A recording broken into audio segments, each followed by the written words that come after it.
영화 파일럿이 도착했습니다. 이 작품은 김한결 감독의 신작인데요. 조정석 배우가 주연을 맡은 여름 시즌 코미디 영화입니다. 영화는 포스터에서부터 자신의 정체성을 드러내고 있는데요. 파일럿이라는 글씨 양옆의 날개 문양은 탑건 시리즈의 포스터를 패러디하고 있는 것일 테니까요. 결론부터 말씀드리겠습니다. 저는 파일럿 좋았습니다. 깔끔하고 산뜻한 무드의 영화였는데요. 무엇보다 이 작품은 코미디라는 외피 안에 현 시대에 대한 진한 반영이 있다는 지점이 눈에 띄더라고요. 남동협 감독의 데뷔작 핸섬 가이즈처럼 생각해볼 거리들이 많은 작품인 것이죠. 그런 관점에서 영화의 오프닝에 유퀴즈의 유재석, 조세호가 등장하고 중간에는 문상훈의 유튜브, 미스터 트롯 이찬원 등이 인용된다는 사실이 저는 단순한 특별 출연 이상의 의미로 느껴지더라고요. 영화의 현실성을 부여하려는 창작자의 의도처럼 보이는 것이죠. 파일럿이 품은 질문들은 지금의 세상과 맞닿아 있어 라는 감독의 코멘트로 느껴진다고 해야 될까요? 그러한 지점을 중심으로 이 작품에 대한 리뷰를 드리도록 하겠습니다. 파일럿 끝장 리뷰 지금 시작합니다.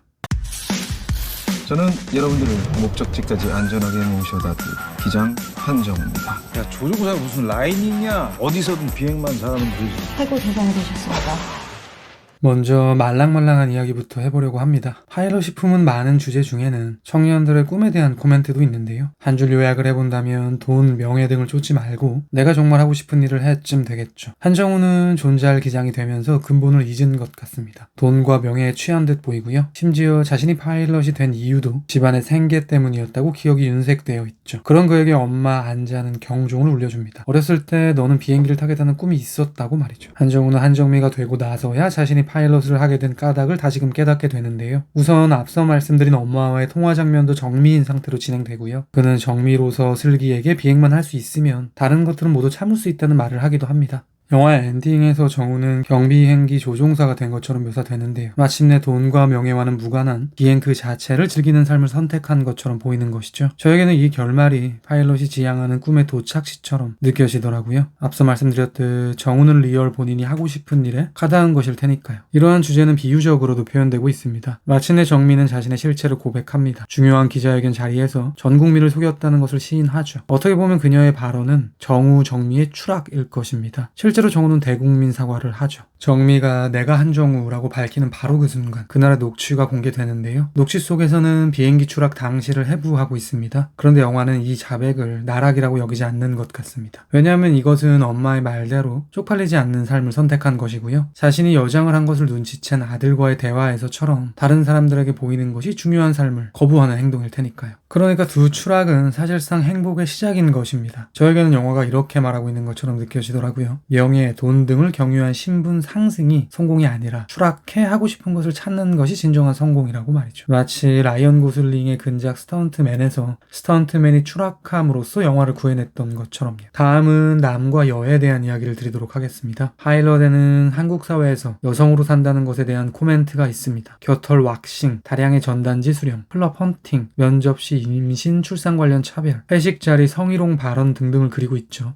회식 자리에서 한혜어의 기장은 직접적인 대사를 하기도 하는데요. 뚱뚱하다, 못생겼다 라고 말해서 기분 나쁜 것은 이해가 되는데 예쁘다는 이야기가 왜 기분이 나쁜지는 이해가 잘 되지 않는다고 말이죠. 이에 대해 슬기는 싫지 않다. 그런데 우리가 기장님께 외모 품평을 받을 이유가 없지 않느냐고 대답하고요. 주변에서는 왜 저러냐며, 그러니까 분위기를 왜 흐리냐며 웅성웅성 됩니다. 이렇게 파일럿은 여성들의 삶에 대해 어느 정도 짚고 있는 작품인 것 같습니다. 그런데 저는 개인적으로 그런 부분은 지엽적인 것 같고요. 영화는 조금 더 넓고 깊은 의미에서 남녀를 다루는 것처럼 느껴지는데요. 챕터 1의 마지막으로 그에 대한 이야기를 드리도록 하겠습니다. 결론부터 말씀드리겠습니다. 저에게 파일럿은 남녀라는 성 경계를 무화시키는 영화처럼 보이기도 합니다. 한정우가 한정미가 된다는 것은 결국 인간의 내면에는 두 성을 모두 포괄하고 있다는 표현처럼 보인다고 해야 될까요? 그러니까 마치 킨제이의 성연속성 개념처럼 개인별로 비율만 다를 뿐 남성 안에 남성성과 여성성이 섞여 있는 것이고요. 마찬가지로 여성 안에도 두 성이 공존하고 있는 것입니다. 이 영화에 따른다면 말이죠. 정미와 정우가 몸이 하나라는 사실이 공개되는 시점이 한국항공과 한혜어가 총괄 CEO에 의해 하나로 합쳐지는 날이라는 것도 이에 대한 은유가 될 수 있을 것 같고요. 정우는 정미인 상태로 엄마와 대면하게 되는데요. 엄마가 전화를 해 스마트폰 벨소리가 울리자 폰을 둘로 쪼개버립니다. 그럼에도 불구하고 전화는 계속 오죠. 이 역시도 두 성을 나눌 수 없음에 대한 코믹스러운 표현처럼 보이는 것이죠.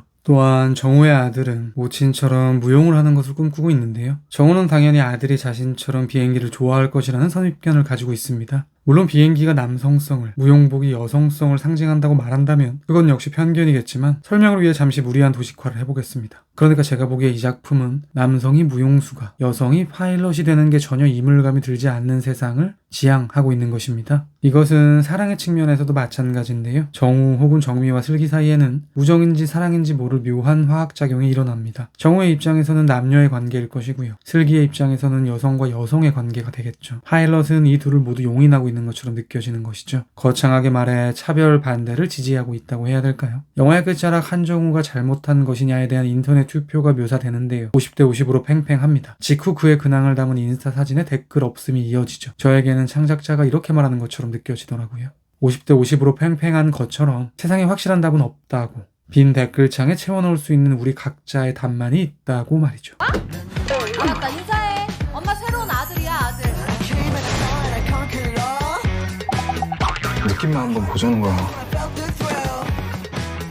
안녕하세요. 챕터 1에서 말씀드렸던 것처럼 저에게 파일럿은 남녀 사이의 경계를 흐릿하게 하는 영화로 보입니다. 남매지간이자 대척점에 있는 한국항공의 노전무와 한혜어의 이사 노문영이 모두 빌런으로 나오고 결국 몰락한다는 점도 균형이 잡혀 있다고 볼 수 있겠죠. 또한 정민은 슬기가 한정우였던 자신을 나락으로 보낸 녹취의 장본인이라는 것을 알게 되는데요. 슬기에게 이렇게 말합니다. 그 사람도 어쩔 수 없어서 그랬을 수도 있는데 직장도 잃고 이혼도 당하게 되는 것은 너무 심한 것 아니냐고 말이죠. 일견 납득이 가는 발언입니다. 누군가에게는 성적인 모욕이 될 수 있는 발언을 남성 모두가 100% 자의로 하게 되는 것은 아닐 수도 있다는 방어를 해주고 있으니까요. 그럼에도 불구하고 저에게 이 작품이 조금 더 방점을 찍고 있는 성별이 존재하는 것처럼 보이는데요. 그것은 물론 여성이겠죠. 무엇보다 영화의 서사가 여성이 남성이 되는 것이 아닌 남성이 여성이 됨으로써 성장을 하게 된다는 방향성에서 그렇습니다. 이에 대한 부연을 위해 영화의 오프닝을 떠올려 보겠습니다. 한정우는 휴양지에서 자신이 출연한 유퀴즈 영상을 보고 있죠. 이때 엄마로부터 전화가 오는데요. 터치 화면을 밀어서 끊어버립니다. 이렇게 엄마로부터 온 전화를 거부하는 남성 정우와는 달리 여성 정민은 엄마에게 직접 전화를 걸죠. 그리고 그 통화가 기폭제가 되어 그는 진실을 밝히겠다는 결심을 하게 됩니다. 남성이 아닌 여성으로서 영화의 지향점에 도달하게 되는 것이죠. 정우로서 엄마의 전화를 차단할 때 그가 바다 위에 섬에 있었듯이 정미가 엄마에게 전화를 할 때 엄마는 바다 위에 배에 있었죠. 위상적으로도 두 상황은 대조가 되고 있다고 볼 수 있겠죠. 조금 더 파보면요. 정우의 삶을 변화시키는 회식자리 발언 중에는 꽃받침이란 단어가 있었습니다. 그런데 정미는 슬기에게 양쪽 뺨을 맞으면서 꽃받침을 하게 됩니다. 남성일 때 행했던 본인의 잘못된 발언을 남성임을 공개한 뒤에 돌려받는 상황인 것입니다. 사실 서현석이란 캐릭터가 노골적으로 평면적인데요. 그는 자신과의 비행을 첫 경험이라고 표현하기도 하고요. 여자들은 항상 먼저 꼬리치고는 튕긴다라고 하는 등등 언사 하나하나가 클리셰적인 남성 빌런으로 묘사되고 있습니다. 그는 기억상실증과 함께 다리를 다치는 것으로 표현되는데요. 하반신에 부상을 입는다는 점이 의미심장하게 느껴지기도 하더라고요. 마치 라스 폰 트리에의 안티크라이스트에서 그가 페니스에 린치를 당했던 것처럼 말이죠. 아무튼 파일럿은 꽤나 시의성 있는 코미디 영화인 것 같습니다. 파일럿에 대한 제 별점은 별 3개 반이고요. 한 줄 평은 다음과 같습니다. 추락이라는 꿈, 여성이라는 성장. 제가 100% 확답을 드리지는 못하겠지만 아마도 다음 리뷰는 지금 보여드릴 이 영화가 되지 않을까 싶습니다. 그리고 당연한 이야기지만 그 어떤 영화라 해도 언제나 영화는 제 리뷰보다 무조건 위대합니다. 들어오셔서 감사합니다.